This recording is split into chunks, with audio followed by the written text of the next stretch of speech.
Welcome to Emotional Sobriety. We're out of Thanksgiving, we're heading into Christmas, and for a theme today, we thought we'd discuss adapting to what is kind of a core tenet of emotional sobriety. It's really true, Patrick. It's like we've all been on the front line, in Ukraine, and each one of us gets wounded, and we're sent back for the injured reserve for a while, and Mm-hmm. then now we're all kind of crawling back up to getting back online again. Right. None of us are whole at this point in time. I mean, we're in various stages of trying to get whole, but that's why I did think it would be a good idea to talk about adapting to what is, because adaptation is one of the things that is so powerful about all the species on our planet. But human beings are particularly adept and skilled and talented at adapting to all kinds of environments and situations. And I'm not just talking about physical environments. I'm talking about emotional climates, emotional abuse, emotional trauma. I mean, we are a remarkable species.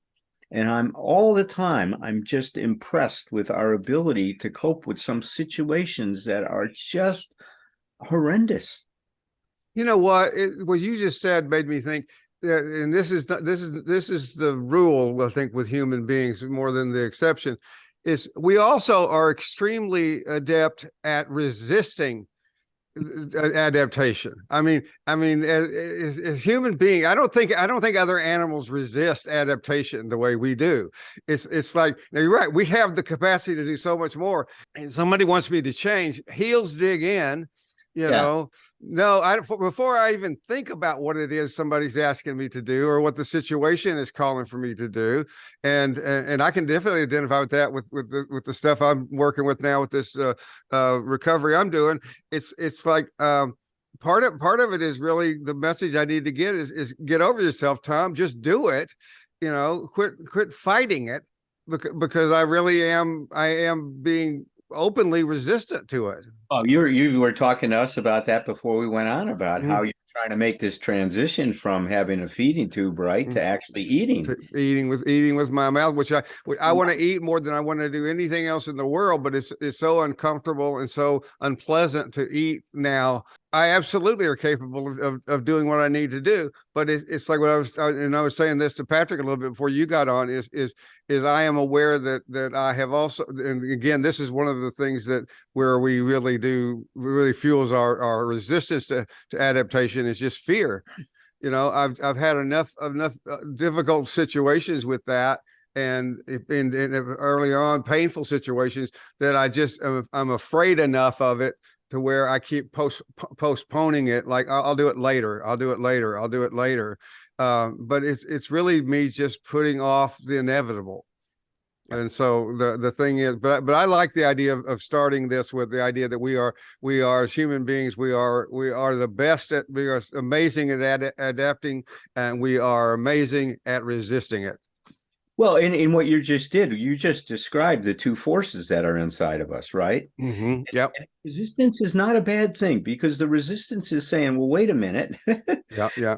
Think about this before you do it, right? I mean, it's almost like that, that it's a Well, yeah, hesitation. that's why you have to have that, that decision maker. I think it's in the self-forgiveness handbook. I described the decision maker, that basically he's the one that just he listens to whatever all the other voices say, and then decides. Yeah, You well, know, like right now, your resistance is to avoid pain.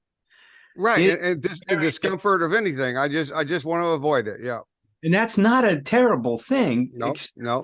that we've got to, the way Kempler said this is that we've got to respect fear, but not give it privilege. That's right. We got to respect fear, but not give it privilege. And the resistance comes from fear. Yeah. This is going to hurt. This is going to be uncomfortable. It's going to feel alien to me. It's going to feel different. And like I said, each one of us are going through that. In fact, here comes my little darling Cecilia, my little Christmas fairy. Oh, she's hiding under the table right now. But that's one of my adaptations right now, as we were talking about. Here I am now dealing with this time of year, being a single parent dad and having these two lovely little girls in my life and Mm-hmm. trying to figure a way to have this to be a real, positive experience for them, you Yeah. know, and still respecting and recognizing that there's a backdrop of a lot of sorrow to this. Mm-hmm. So what are you Yeah. adapting to, Patrick? Well, before answering that, it just occurred to me that the ritual of being in active addiction, essentially just doing the same thing every single day to maintain a habit, right? There's a kind of like Right. part of in it what's in the mix, right? Of like how we can be glued to an addictive program for so long is that it asks no further adaptations of us, right? It's a way of kind of being the bubble boy for years upon years. What I would say, I say it different than that, Patrick. Our addict self does adapt. It adapts to the point where it hijacks our whole self, right? To the point where you don't even know that there's another part of you other than your addiction. See, so that what we see is Right. as there is an adaptation to the addict self. It It eclipses. Yeah, it does. It really eclipses the takes rest of you. more and more control over you because it's trying to be what it can be. You Right. remember that discussion I had about how what we're always doing, right, is we are always actualizing whatever tendency is possible at that given moment. So our Mm-hmm. addict self becomes the best addict self it can be. There's no Mm-hmm. half measures when we're addicts. Think about it. I Mm-hmm. mean, were you a half measured addict? Did you just use a little bit and then put it away? Come on. No, and you know what? The extent to which we can recognize how overachieving that part of ourselves is, it's Mm-hmm. something that can help us to believe in ourselves, I believe, in our different capacities, our more useful Beautiful. capacities. Well, that's what Yeah. happens in recovery, man. See, so what we do is now, I've also often described this as like we got miracle grow inside of us. Mm-hmm. You throw it on healthy grass and it grows beautifully and green or plants, but you put it on weeds and it grows the hell out of weeds. Mm-hmm. It just grows whatever you put it on. And when Mm-hmm. we actualize an addict self or when we actualize a concept of who we should be, we try to do that in the best way we can. Yeah. Unfortunately, that's where that force can be a problem, and it's also a blessing for each of us. Well, it's one of the things that I think in treating addiction and going through the recovery process ourselves that people get to, which is when you realize that the addict self does not think twice about giving its all, being completely determined, and our recovery self, once it's discovered and we begin to develop it, does have a tendency to move into sort of this half-assed position. Yeah. And so the being able to point out to people that your half-assed recovery, is not going to be able to, is not going to come out on top. You got, and I think that what Patrick said it the way that I had never thought about it, but just actually realize, the addict self is actually a role model at that point. You go like, no, you want to be as determined and as 100% into this as your addict self is. Right on. And you need to do that. And we say that in the program. They write it in the program. There are no half measures, and we have to we do this all, or this is an all or nothing thing. One thing, recovery's there's kind of a cumulative effect with it, or it's helped me across the board with a bunch of different things in life as I've continued it and not interrupted it with a relapse this time around anyway, is like Mm-hmm. it's helped me to qualify this belief in myself that I could do new things that I'd never done before. Because I think, a lot of my resistance adaptation is very fear-based.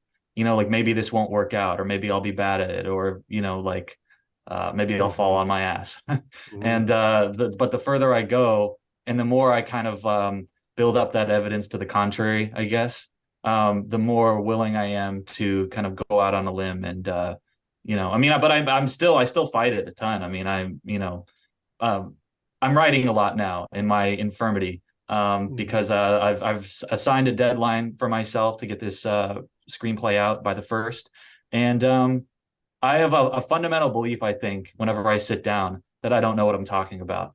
no matter what I do, no matter how, and I do a lot of research, and, I do a lot of pre-writing and different things to kind of like bolster this belief that I can, that I have an imagination and that I can, Mhm. construct these scenarios. But anyway, I guess the work I do in recovery, and That's a good example, though. yeah, exactly. Is an example of adaptation. You're not able to do other things. So what you're doing is you're using that time that would have been devoted to other activities in your life, working out, whatever it would Mhm. be, to Mhm. writing. And see, so you're adapting to actualize whatever is possible. And see, that was the insight that Kurt Goldstein had. He was looking at these Mhm. brain injured guys that were coming back from World War One, and he was seeing that even though they had these traumatic brain injuries and they weren't capable of certain things, whatever they were capable of, they actualized to the full potential. Mhm. He Right. called that self-actualization. And he was talking about this stuff in the 1930s, guys. Mhm. This was way before Maslow picked up the idea of self-actualization, started to study it in human beings. I mean, in normal people, right? Just to see Mhm. what the normal experience was. Mhm. Mhm. But it's the same force that's at work in our life, and that's part of our adaptation. So you're Mhm. talking, how else have you adapted? You were talking about the shower earlier. What happened in the shower today?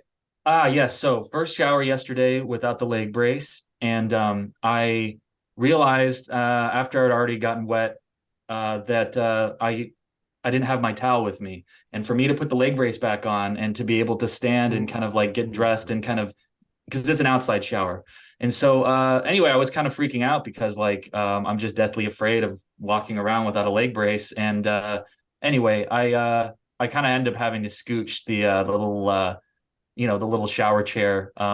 It was like in a movie, when the good guys are tied up and they've got to like kind of like inch little by little Yeah, across the floor to kind of like get the that's a real easy visual for me. I can get yeah. that.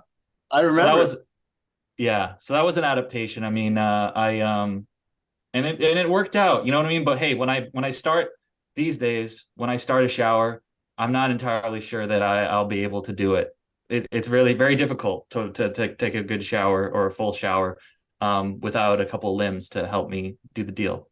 Yeah, I hear you, man. And I'm adapting, with this, like I said, with the girls and trying to, one of the silver linings in this, painful experience I've been going through is I got to be a lot closer to my little love girls, my little love bugs. Well, let me also just say, so being in the moment, that Patrick just did a great job of adapting, because while he's talking and making as much all that sense, Cece's on the screen, and I'm showing her all my toys on my desk here, my little Snoopy, my little dancing Snoopy, and my Batman, all this other stuff, and Patrick is just talking like nothing's happening, I know. and it's like Cece and Allen are just laughing their asses off, and I'm just sitting over here playing, and Patrick's holding the whole podcast up himself right there.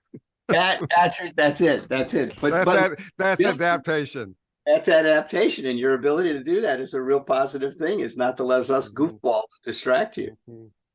Well, it's Cece always gives me a charge when I see her. She's the best. You want to tell everybody happy holidays and Merry Christmas, Cece? That there's a lot of people listening to. Hello? The Grinch just called. It's the green Grinch phone that Tom has. You stay away. You stay away. Oh, Tom told the Grinch to stay away this year, so he's not going I to. hung up on the Grinch. You want to tell? You want to say Merry Christmas to everybody and Happy Holidays? No, okay, you don't have to. If you wanted to, you can do it.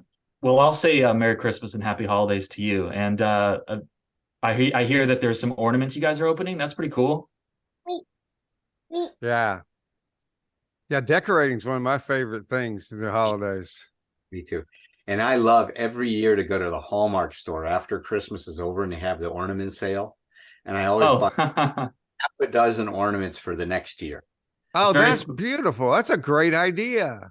very forward thinking. So we've got downstairs, I'll tell you some of the ornaments that are on. I'm a big Nightmare Before Christmas fan. Me too. Guess what? There's two Oogie Boogies. We got two Oogie Boogies? Oh my God. We have Oh, can I tell you guys real quick? I need to make a Nightmare Before Christmas reference. When I fell off the cliff and broke everything, I felt a bit like Sally when she falls and her arms come across. Yeah, yeah. So Oh, wow. Okay, stand back, Patrick, so you can see of course.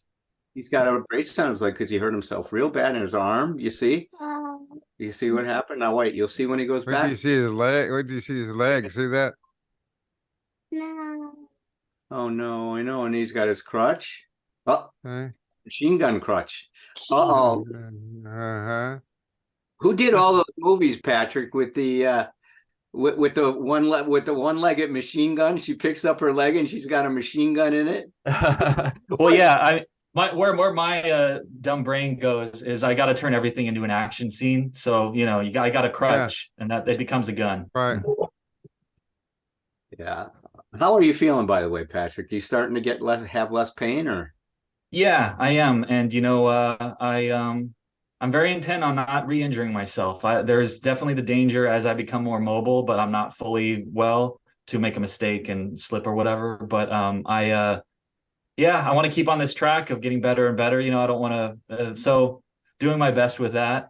But I wanted to ask because, and maybe this can be a little bit of a prelude to any content we end up doing for the holidays around emotional sobriety. But you mentioned adapting as a single dad to Christmas, Allen, and what does that look like for you at this point in time? I imagine it gets pretty heavy.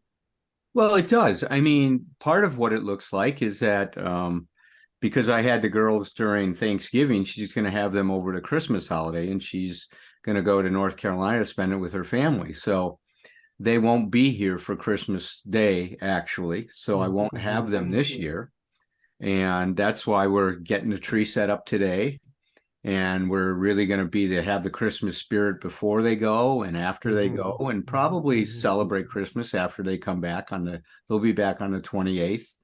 And then I decided to take care of myself, and I scheduled a trip back to Los Angeles, and I'm going to spend it with my daughter and with, oh my God, you guys, Cece has brought you a lot of Nightmare Before Christmas. There is Sally. Oh my goodness. Oh, I love Sally so much. That's Sally. Yeah. Oogie Boogie, and we have Oh my goodness. Oogie Boogie's my favorite. He is so cool. I love how positive Jack Skellington is. He's such a weirdo and he scares everybody, but he just has this the utmost belief in his own Christmas ideas. Yes. So that's what I'm doing. I'm trying to adapt to what is available to me. And, as we talked about before, when you want something and it's not available, you appreciate what is and try to enjoy what is. And that's what I'm trying to do. So what is I have them before and afterwards. Today, we're going to go pick out a Christmas tree. We're going to decorate it together. Those are the kinds of things that are available to me and that I'm really enjoying. Now, am I sad? Of course.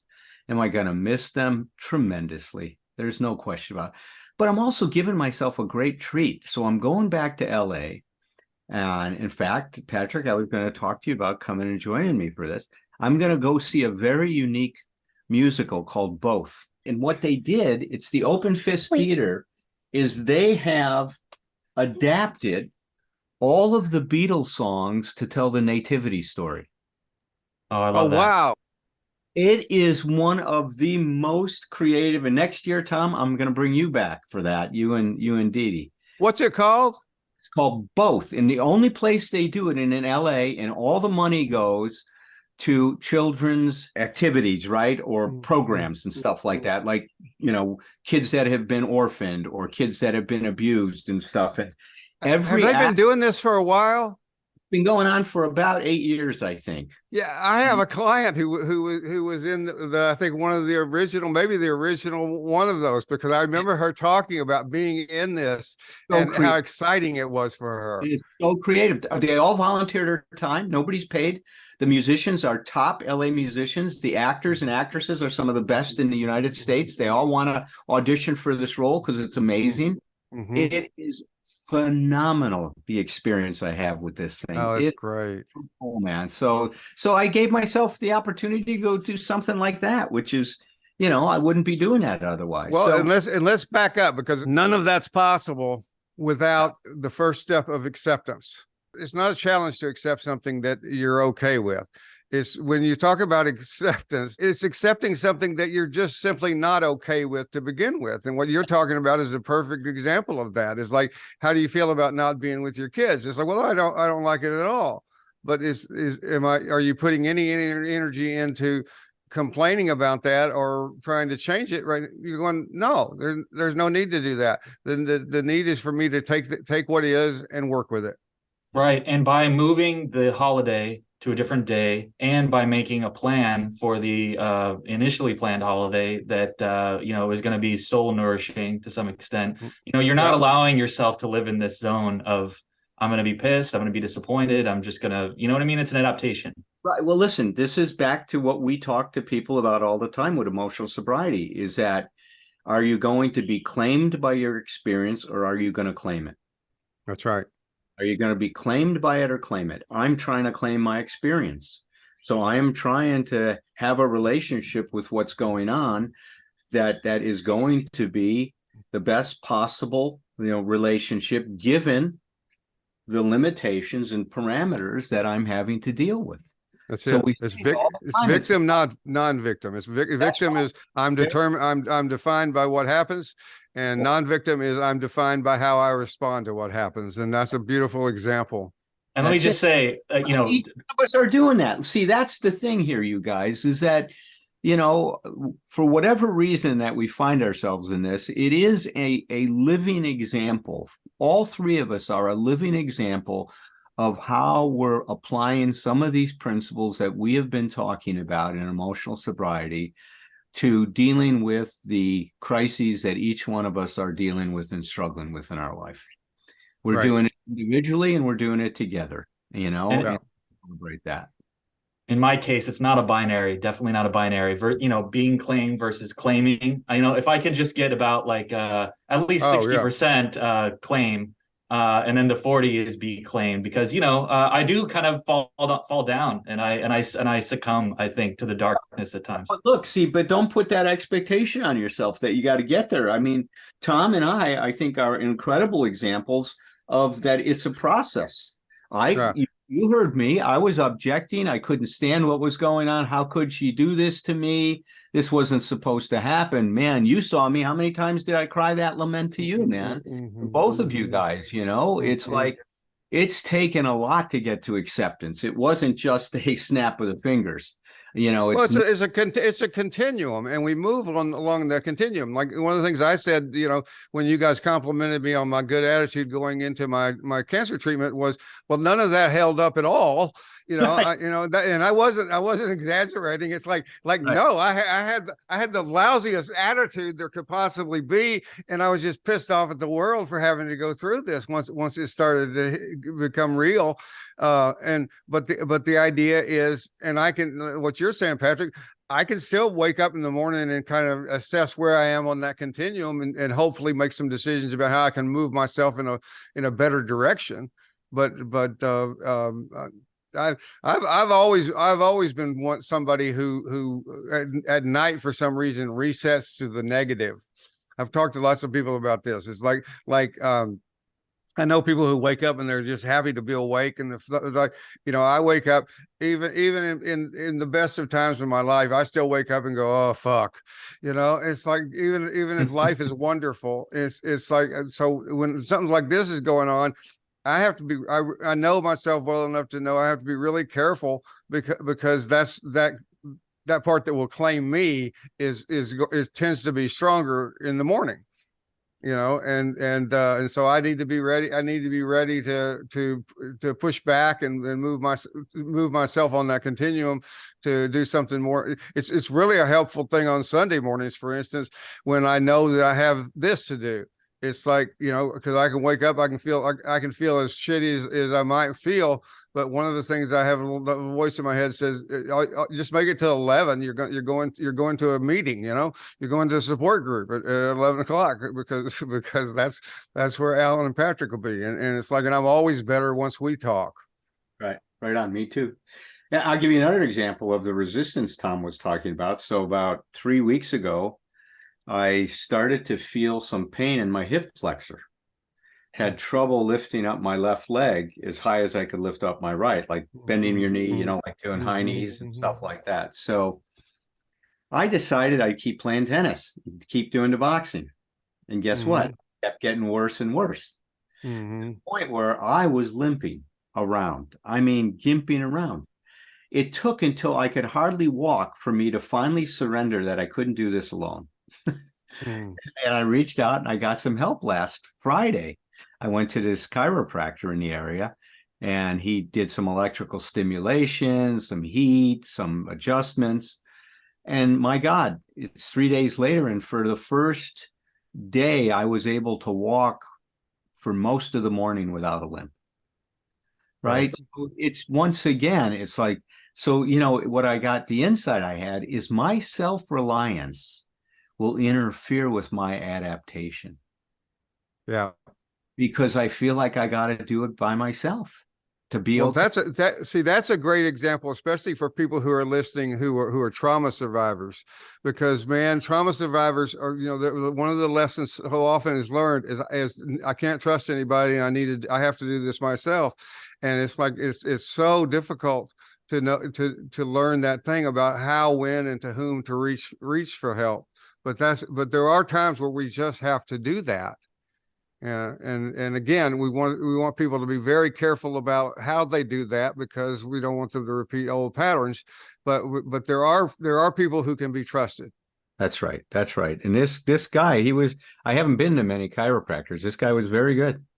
No, I get that. I get that part where you just you know, you're hurting, you're having trouble, and you double down. I can identify with that. Oh my God, I doubled up, man. Yeah. No. One way I can put to work the rough spots of this year, both in my life and, you know, what I've observed from what you guys have been going through, is that trouble will come, and that is part of a process. And I should not take trouble as evidence that you know, things are going poorly, or that, you know, I had it all wrong before the trouble came. Right. It's that this is it's a very natural continuum, and we just need to keep getting back on that horse. Right. Right on, guys. Right on. So listen, good show today. Yeah. Yeah. You know, I'm glad that it came to me to talk about this adaptation and that what we're all doing and we're all in on it. How about if we focus next time on the expectations that can interfere with enjoying these holidays and making matters worse? How's that? Perfect. I love it. And I would like to get a Canadian we both know in on that. So maybe I can do some fishing. Bring him in. Love that guy. And one last thing.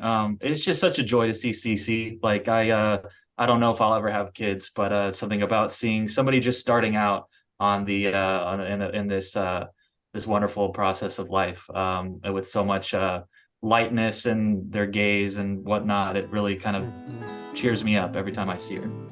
Change your life, change your myth, cultivate your narrative with whomever you